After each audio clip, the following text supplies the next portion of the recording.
नमस्कार. शिक्षक भरती 2025 ची जी काही प्रक्रिया आहे, तर त्या प्रक्रियेमध्ये रजिस्ट्रेशन आणि सेल्फ सर्टिफाय सध्या बघा झालेलं आहे. आता ह्याच्यामध्ये आपल्याला महत्त्वाचे जे काही शिक्षक भरतीशी निगडीत 2 सध्या जे-आर जे आहे, तर ते पब्लिश झालेले आहे. त्याच्यामध्ये महत्त्वाचं एक म्हणजे इंटरव्ह्यू संदर्भात ज्या काही चे प्रक्रिया आहे, संस्थेला जे करायची प्रक्रिया असेल किंवा इंटरव्ह्यूला नेमके एकास 3 जे प्रमाण आहे, त्या पद्धतीने सध्या उमेदवार बोलावण्यात येणार आहे. त्यानंतर संस्थेमध्ये ज्या काही वेकेन्सी असतात त्या वेकेन्सी सध्या बघा त्या ठिकाणी भरल्या जात नाही. त्या अनुषंगाने जी-आर होता आणि दुसरा जो जी-आर आहे तो म्हणजे शिक्षक भरतीशी निगडीत म्हणजे ह्या ठिकाणी जे काही प्रेफरन्स संदर्भात 50-50 प्रेफरन्स जे आहे तर ते लॉक करण्यासंदर्भात सूचना होती जी-आरमध्ये. त्यानंतर दुसरं जे होतं तर ते वयासंदर्भात होतं. तिसरं जे होतं तर ते इंग्रजी माध्यमासंदर्भात ज्या काही वेकेन्सी येतात त्या अनुषंगाने म्हणजे त्या जी-आरमध्ये संपूर्ण उल्लेख केलेला आहे. आता ह्याच्यामध्ये महत्त्वाचा जो काही मुद्दा होता तो म्हणजे शिक्षक भरतीमधला जो काही 50 प्राधान्यक्रम लॉक संदर्भात,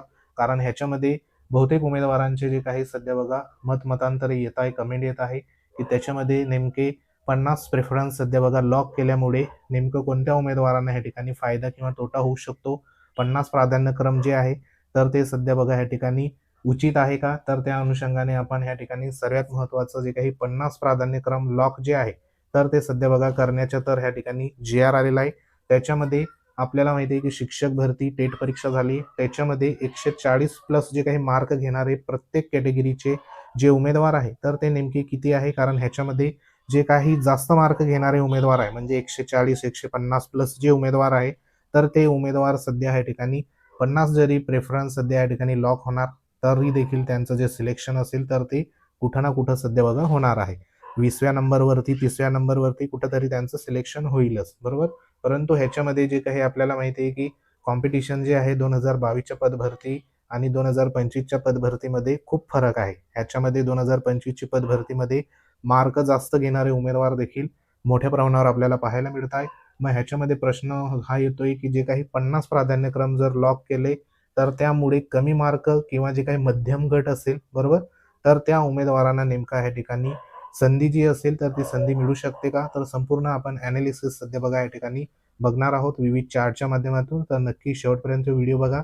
नक्की तुम्हाला ह्या व्हिडिओच्या माध्यमातून जे काही सकारात्मक जी सध्या बघा पॉझिटिव्ह असेल तर ते तुम्हाला ह्याच्यावरनं कळणार आहे. तत्पूर्वी तुम्ही जर आपल्या चॅनलवर नवीन असाल तर चॅनलला आवर्जून सबस्क्राईब करून घ्या. बाजूला बेल आयकॉन आहे त्याला देखील प्रेस करा. तर त्याच्या आधी मित्रांनो या ठिकाणी महत्त्वाचा आपल्याला जो काही नियम आहे, नवीन जो सध्या शासन निर्णय आलाय त्याच्यामधला हा जो काही 50 प्राधान्यक्रम आहे तर ते नेमके तुम्हाला बघा या ठिकाणी लॉक करायचे. त्याच्यामध्ये नेमके 50 प्राधान्यक्रम जे आहे तर ते फक्त 50 आहे किंवा 50-50 दोघ्या टाईपचे 50-50 आहे. तर ह्याच्यावरनं इथं बघा क्लिअर होतं की उमेदवारांना त्यांच्या आहारतेनुसार मुलाखतीशिवाय व मुलाखतीसह या निवडीच्या दोन्ही प्रकारासाठी जाहिरातीतील पात्र असलेल्या सर्व प्राधान्यक्रम उपलब्ध होतील, बरोबर. म्हणजे या ठिकाणी तुम्हाला मुलाखत आणि मुलाखतीसह म्हणजे विथ इंटरव्ह्यू आणि विदाउट इंटरव्ह्यू अशा पद्धतीने 2 प्रकारच्या ज्या जाहिराती असतात तर त्या पवित्र पोर्टलवर येत असतात. हे जे आहे तर हे तुम्हाला जर तुम्ही नवीन असाल शिक्षक भरतीमध्ये तर त्यांच्यासाठी हा महत्त्वाचा व्हिडिओ असणार आहे. जुने जे उमेदवार असेल त्यांना संपूर्ण प्रक्रिया माहिती आहे. तर आपल्याला शिक्षक भरतीमध्ये 2 प्रकारच्या ज्या काही वेकेन्सी असतात तर ते येत असतात. त्याच्यामध्ये मुलाखतीशिवाय आणि मुलाखतीसह अशा पद्धतीने 2 प्रकारच्या वेकेन्सी येत असतात. मग त्या 2 प्रकारच्या वेकेन्सीमध्ये तुमच्या आहारतेनुसार म्हणजे तुमची जी काही शैक्षणिक पात्रतेनुसार तुम्हाला सर्व प्राधान्यक्रम जे असेल तर ते सध्या बघा उपलब्ध होतील. म्हणजे तुमची पात्रता जी असेल त्या पात्रतेनुसार तुम्हाला मुलाखती संदर्भात जे काही वेकेन्सी असेल आणि विदाऊट जे काही मुलाखत असेल त्यांच्या संदर्भात तुम्हाला समजा या ठिकाणी 400-500 जेवढे पण प्रेफरन्स आहे तुमच्या पात्रतेनुसार ते तुम्हाला त्या ठिकाणी तुमच्या प्रोफाईलला दिसणार. एखाद्या उमेदवाराला 500 प्रेफरन्स देखील जनरेट होतात, 600 देखील जनरेट होतात, 1000 देखील जनरेट होतात त्यांच्या मार्कानुसार आणि त्यांच्या आहारतेनुसार. मग हे तुम्हाला सध्या बघा संपूर्ण जनरेट होणार. आता हे प्रेफरन्स तुम्हाला संपूर्ण म्हणजे या ठिकाणी जिल्हा परिषदच्या वेकेन्सी, मनपाच्या वेकेन्सी, नपाच्या वेकेन्सी, खाजगी अनुदानित संस्थाच्या वेकेन्सी, त्यानंतर इंटरव्ह्यू संदर्भात जे काही खाजगी अनुदानित असेल त्यांच्या वेकेन्सी अशा संपूर्ण वेकेन्सी तुम्हाला दिसणार आहे. त्या वेकेन्सीमधून तुम्हाला ह्या ठिकाणी सांगितल्याप्रमाणे तथापि उमेदवारास त्यांच्या सोयीनुसार त्यापैकी जास्तीत जास्त एकूण 50 प्राधान्यक्रम लॉक करता येतील, बरोबर. म्हणजे तुम्हाला मुलाखतीसाठी 50 प्राधान्यक्रम आणि विना मुलाखतसाठी 50 प्राधान्यक्रम असे तुम्हाला या ठिकाणी लॉक करता इथं येणार आहे, बरोबर. आता ह्याच्यामध्ये महत्त्वाचं आपल्याला माहिती आहे, की जे काही एकूण उमेदवार जे आहे परीक्षा दिलेली, तर त्याच्यामधल्या स्कोर आलेले जे उमेदवार आहे, तर ते 2,00,000 पेक्षा जास्त उमेदवार सध्या बघा आपल्याला पाहायला मिळत आहे. आता ह्याच्यामध्ये तुम्हाला संपूर्ण जे काही परीक्षा दिलेले उमेदवारांचं कॅटेगरी वाईज नेमके किती उमेदवार आहे, त्याचं सध्या इथं आकडेवारी देण्यात आलेली आहे, बरोबर.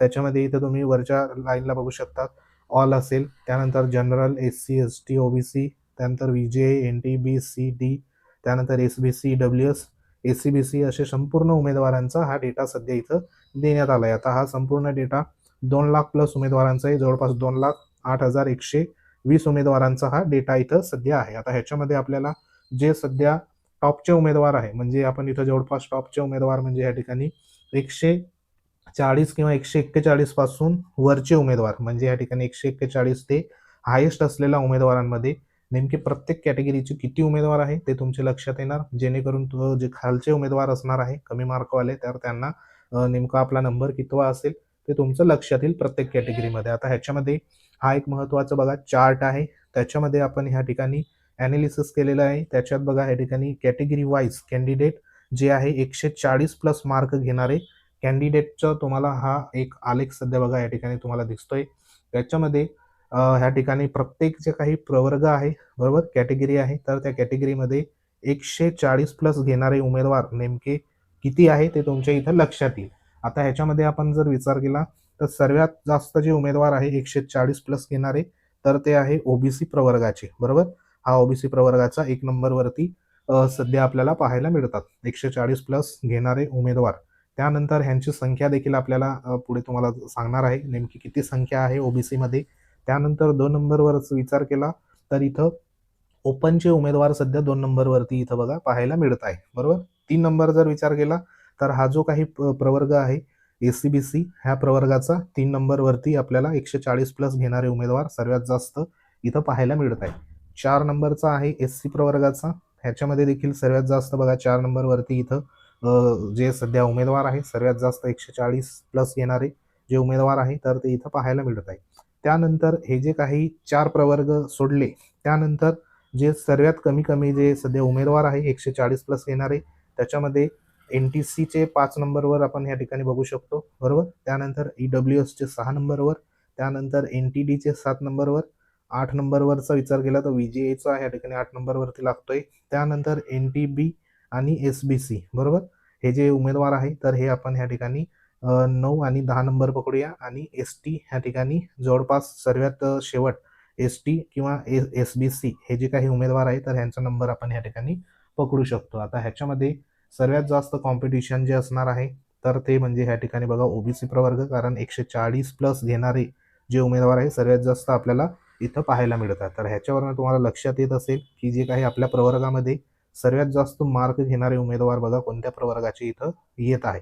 त्यानंतर तुम्हाला ह्या ठिकाणी टक्केवारीमध्ये जरी विचार केला तरी देखील इथं बघा तुम्हाला क्लिअर होते 140 प्लस घेणारे उमेदवार जे आहे तर इथं ओबीसीचे आपण या ठिकाणी 100 जर टक्के जर पकडले, बरोबर, 100 उमेदवार त्याच्यामध्ये 36.5 एवढे टक्के ओबीसी उमेदवार आहे.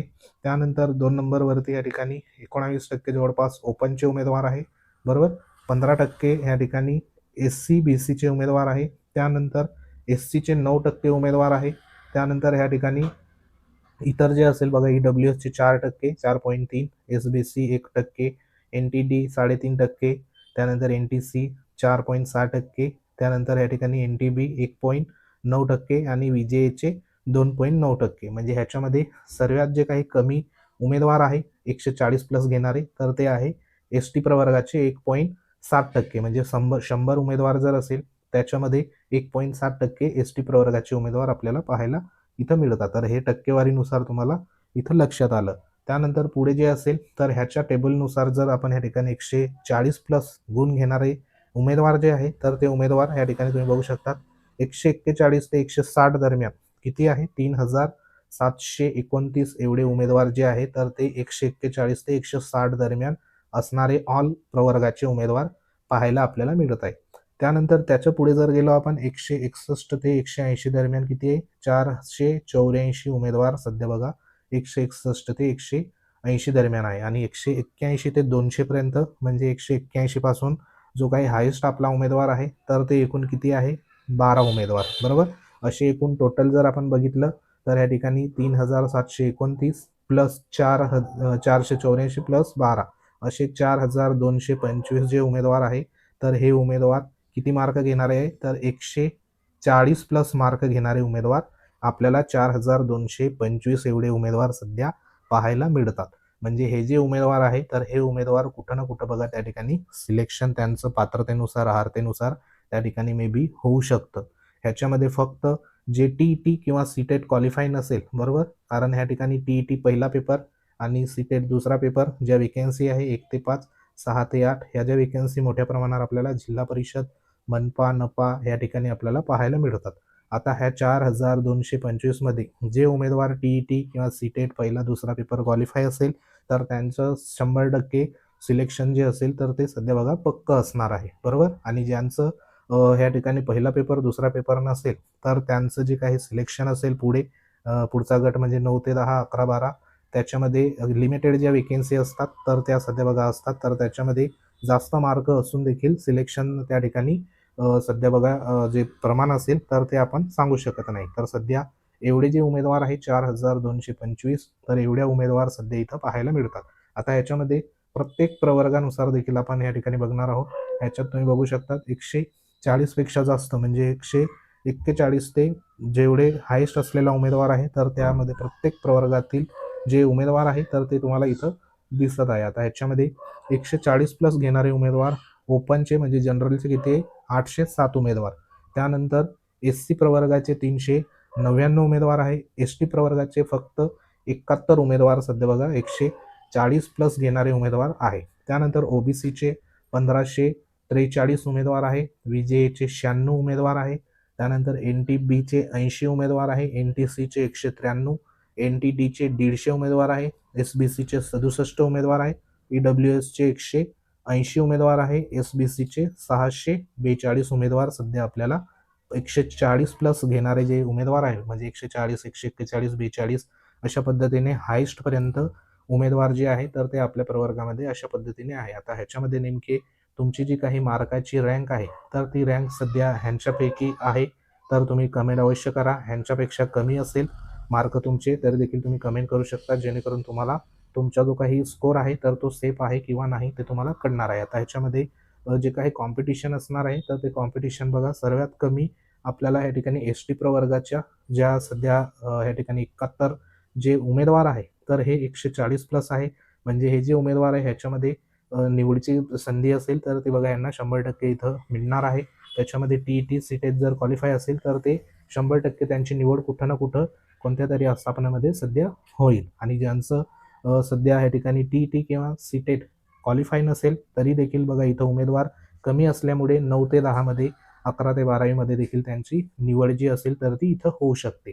आता याच्यामध्ये कॉम्पिटिशन जर म्हटलं तर इथं सर्वात जास्त कॉम्पिटिशन आपल्याला हे जे काही ओबीसी प्रवर्गाचे उमेदवार आहे म्हणजे 1543 उमेदवार इथं फक्त 140 प्लस घेणारे ह्याच्यामध्ये महिलांची संख्या बघा जास्त आहे. तसेच एसबीसी उमेदवार असेल 67 हे देखील बघा इथं खूप कमी उमेदवार सध्या पाहायला मिळतात. NTB संदर्भात देखील इथं 80 उमेदवार पाहायला मिळतात. तर अशा पद्धतीने या ठिकाणी आकडेवारी सध्या इथं देण्यात आलेली आहे. आता याच्यामध्ये ओबीसी प्रवर्गामध्ये सर्वाधिक उमेदवार आहे त्याच्यामध्ये 1543, त्यानंतर कोणाचा नंबर लागतो ओपनचा 807, त्यानंतर एसबीसी 642, एसटीचे 71, एसबीसीचे 67 ह्या ठिकाणी तुलनेने कमी आहे. आता सर्वात जे काही ओबीसी प्रवर्गाचे सर्वाधिक जी स्पर्धा आहे तर ती स्पर्धा इथं असणार आहे. त्यानंतर जनरल एसबीसीच्या मध्यम स्तरावरती स्पर्धा असणार आहे. त्यानंतर एसटी, एसबीसी, NTB मध्ये कमी स्पर्धा आणि जे इतर प्रवर्ग आहे कमी मार्क घेणारे त्याच्यामध्ये देखील कमी सध्या बघा इथं स्पर्धा होऊ शकते. आता ह्याच्यामध्ये हे जे काही सध्या जास्त मार्क घेणारे उमेदवार जे आहे, बरोबर, तर हे 50 प्रेफरन्समध्ये कुठंतरी ह्यांचं सिलेक्शन सध्या बघा होणार. आता ह्यांचं सिलेक्शन एकदाच बघा एक पद आणि एक बिंदू अशा पद्धतीने देखील जो नियम आहे तर तो अतिशय चांगल्या पद्धतीचा नियम आहे. त्याच्यामध्ये हे हायेस्ट असलेले जे उमेदवार आहे तर हे कोणत्या तरी एका गटासाठी बघा यांची निवड होईल. एका गटासाठी निवड झाली तर हे डायरेक्ट खालचे जे काही गट असेल, इतर जी काही वेकेन्सी असेल तर त्या वेकेन्सीवरती पुन्हा यांना संधी मिळणार नाही, बरोबर. म्हणजे हे जे काही 140 प्लस असलेले उमेदवार आहे तर हे एका झटक्यात एका ठिकाणी बघा या ठिकाणी सिलेक्शन होऊन जाईल, म्हणजे या ठिकाणी 50 प्रेफरन्समध्ये कुठंतरी ह्यांचं सिलेक्शन जे असेल तर ते सिलेक्शन त्या ठिकाणी होऊन जाईल. काही उमेदवारांचा ह्याच्यामध्ये तोटा देखील असू शकतो, कारण जास्त मार्क असून देखील जर त्यांनी प्रेफरन्स व्यवस्थित दिले नाही तर त्यांचा 50व्या नंबरवरती देखील त्यांचं सिलेक्शन होणं मुश्किल आहे. म्हणून या ठिकाणी प्रेफरन्स देणे देखील तेवढंच गरजेचं व्यवस्थित आहे. त्याच्यासाठी तुम्हाला पुढे देखील मार्गदर्शन करणार आहोत. त्यासाठी नक्की बघा या ठिकाणी जॉईन राहा, जेणेकरून तुम्हाला त्या संदर्भात पुढे प्रेफरन्स संदर्भात तुम्हाला मार्गदर्शन केलं जाईल. तर सध्या तरी कमी मार्क घेणाऱ्या उमेदवारांना जी काही संधी असेल तर ह्या ठिकाणी बघा नक्कीच मिळणार आहे. कारण ह्याच्यामध्ये हे जे 140 प्लस उमेदवार असेल तर हे एकदा सिलेक्ट झाले तर त्यानंतर पुढचा जो काही उमेदवार असेल तर त्या उमेदवाराला बघा दुसऱ्या गटामध्ये इथं संधी मिळणार. कारण या ठिकाणी जे उमेदवार आहे तर ते उमेदवार कुठंतरी 1 ते 5 असेल, 6 ते 8 असेल, 9 ते 10 असेल किंवा 11 ते 12 असेल, बरोबर. आता ह्या ठिकाणी एखादा उमेदवार जो आहे समजा 11 ते 12 साठी इथं सिलेक्ट झाला, म्हणजे पुढच्या टप्प्यासाठी हे जे काही 3 गट आहे, बरोबर, 1 ते 5, 6 ते 8, तर ह्या ठिकाणी त्याचे जास्त मार्क असून देखील त्याला इथं संधी मिळणार नाही. मग इथं कोणाला संधी मिळणार, तर इथं कमी मार्क असलेल्या उमेदवाराला बघा इथं संधी मिळणार. म्हणजे या ठिकाणी जास्त मार्क असलेला उमेदवार कुठेतरी इथं सिलेक्ट होऊन जाईल. त्यानंतर इतर जे काही गट सध्या बघा वेकेन्सी असणार त्या ठिकाणी कमी मार्क असलेल्या उमेदवाराला इथं संधी इथं मिळू शकते. म्हणून जे काही 50 प्रेफरन्स सध्या लॉक करायचंय, तर हा जो नियम आहे तर हा कुठेतरी बघा एक प्रकारे योग्य नियम सध्या आपल्याला या ठिकाणी म्हणता येईल. याच्यामध्ये कमी मार्क असलेल्या उमेदवाराला देखील 50 प्राधान्यक्रम सध्या बघा या ठिकाणी असल्यामुळे त्याला देखील संधी मिळू शकते. जर का हे प्राधान्यक्रम अनलिमिटेड जर राहिले असते तर हा जो उमेदवार आहे 140 प्लस घेणारा उमेदवार, तर हा संपूर्ण बघा या ठिकाणी जे काही प्राधान्यक्रम असेल तर ते त्यांनी लॉक करून ठेवले असते, बरोबर. आणि त्याचं कुठं ना कुठं जी काही संधी असेल तर ती संधी त्याला मिळाली असती आणि त्या ठिकाणी कमी मार्कवाले उमेदवारांना जी संधी मिळणार होती तर ती सध्या त्या ठिकाणी कमी प्रमाणात मिळाली असती. परंतु आता 50 प्रेफरन्स मध्ये जे हायेस्ट असलेले उमेदवार आहे तर ते उमेदवार कोणत्या तरी एका गटासाठी निवड होणार, म्हणजे त्याच्यापेक्षा खालचा म्हणजे 139 वाला उमेदवार जो असेल तर तो त्याच्या पुढचे जे काही प्रेफरन्स असेल त्या प्रेफरन्समध्ये तो सिलेक्ट होऊ शकतो. म्हणून सध्या दोघी बाजूने जर विचार केला तर हा जो काही 50 प्रेफरन्सचा नियम योग्य देखील आहे आणि काही हायेस्ट असलेल्या उमेदवारांसाठी बघा अयोग्य देखील आपल्याला म्हणू शकतो. तर सध्या तरी महत्त्वाचा बघा या ठिकाणी ॲनालिसिस व्हिडिओ होता. व्हिडिओ आवडला असेल, माहिती आवडली असेल तर व्हिडिओ लाईक करा, शेअर करा. तुमच्या काही कमेंट असतील तर कमेंट अवश्य कमेंट बॉक्समध्ये करा. ह्यापैकी तुमचे मार्क असेल तर त्यांनी मार्क कमेंट बॉक्समध्ये कमेंट नक्की करा. आता ह्याच्यानंतर आपण पुढे 140 पेक्षा कमी मार्क असलेल्या उमेदवारांना कशी संधी मिळू शकते, जे काही 100 ह्या ठिकाणी 100 ते 140 दरम्यान असलेल्या उमेदवारांना कशा पद्धतीने संधी तुम्हाला मिळू शकते त्या संदर्भात पुढील व्हिडिओमध्ये आपण माहिती घेणार आहोत. तर नक्की कमेंट करा. तर सध्या महत्त्वाची माहिती होती. तुम्ही जर आपल्या चॅनलवर नवीन असाल, चॅनलला आवर्जून सबस्क्राईब करून घ्या. बाजूला बेल आयकॉन आहे त्याला देखील प्रेस करा. तर अशा प्रकारच्या व्हिडिओसाठी वेळोवेळी भेट देत राहा. तर भेटू आपण पुढच्या अपडेटमध्ये. तोपर्यंत जय हिंद, वंदे मातरम.